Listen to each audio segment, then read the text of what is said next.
علامہ ابن جوزی اس کو لکھتے ہیں، بڑا ہی خوبصورت واقعہ ہے، آپ سنیں گے آپ کا ایمان تازہ ہو جائے گا۔ فضیلت اور برتری یہ دنیاوی مال و دولت پر نہیں ہے۔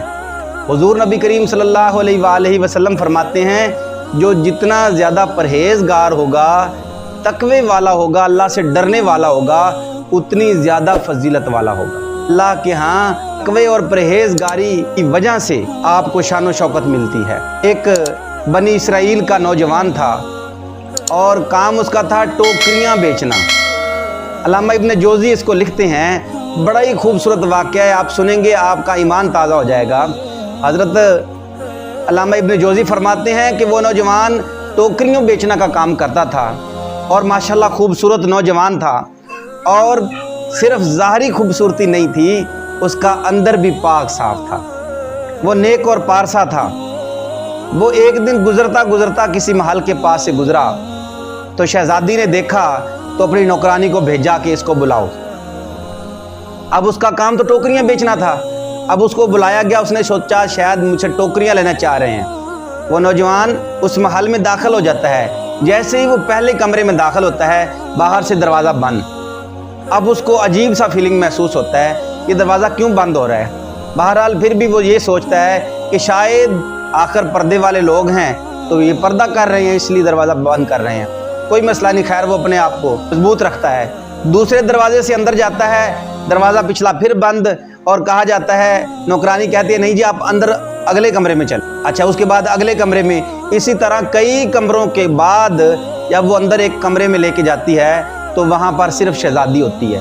شہزادی اس کے پاس آ کے باتیں کرنا شروع کر دیتی ہے اور اس سے پوچھتی ہے تیرا کیا کام ہے، تو کہاں سے آیا ہے اور یہ کس بھاؤ پہ یہ ٹوکریاں بیچتا ہے۔ اب اسے باتیں کرتے ہوئے وہ اس کو اپنی طرف ورگلاتی ہے اور اس کو گناہ کی طرف بلاتی ہے۔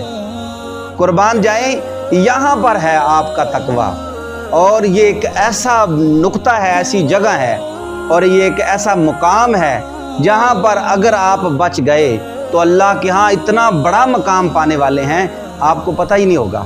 حضور نبی کریم صلی اللہ علیہ وآلہ وسلم کی حدیث ہے، حضرت ابو ہریرہ اس کے راوی ہیں، کیا فرماتے ہیں کہ جس کو منصب و جمال والی عورت بلائے اور وہ آگے سے کہہ دے کہ میں اللہ سے ڈرتا ہوں، تو اللہ رب العزت اس کو قیامت والے دن اپنے عرش کا ٹھنڈا سایہ فراہم کریں گے، اور قیامت والے دن اللہ کے عرش کے علاوہ کوئی سایہ نہ ہوگا۔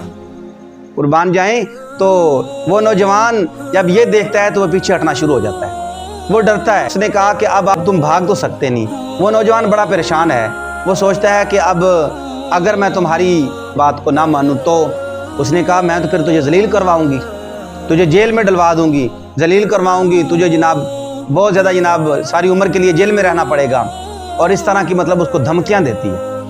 اب وہ یہ سوچ کے وہ پتہ کیا کہتا ہے، وہ نوجوان کہتا ہے اچھا چلو ٹھیک ہے، میں آپ کی بات ماننے پر رضامند ہو جاتا ہوں، لیکن میری ایک شرط ہے، مجھے وضو کرنے کے لیے ٹائم دیا جائے۔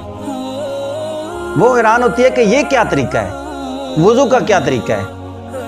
اس نے کہا نہیں جی مجھے وضو کرنے کے لیے ٹائم دیا جائے، میں وضو کر لوں تو اس کے بعد میں پھر آپ کی بات ماننے کے لیے تیار ہوں۔ وہ شہزادی کہتی ہے نوکرانی کو ایسے کرو، اسے چھت پر لے جاؤ، یہ اگر باہر کی طرف جائے گا نا تو یہ بھاگ سکتا ہے، اسے چھت کی طرف لے جاؤ، وہاں سے یہ بھاگ نہیں سکتا، چھت کی طرف جا کے اس کو پانی دو، یہ وضو کرے جیسا بھی مرضی کرے، اس کو کرنے دے۔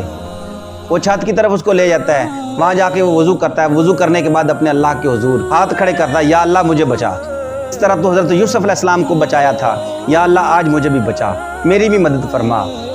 اور یہ کہتے ہوئے وہ محل کے اوپر سے چھلانگ لگا دیتا ہے، اور ایسا ہوتا ہے کہ اس کو فرشتے کی مدد سے اس کو پکڑ کر زمین پر آ کے کھڑا کر دیا جاتا ہے، اور اس کو ہلکی سی بھی چوٹ خراش تک نہیں آتی۔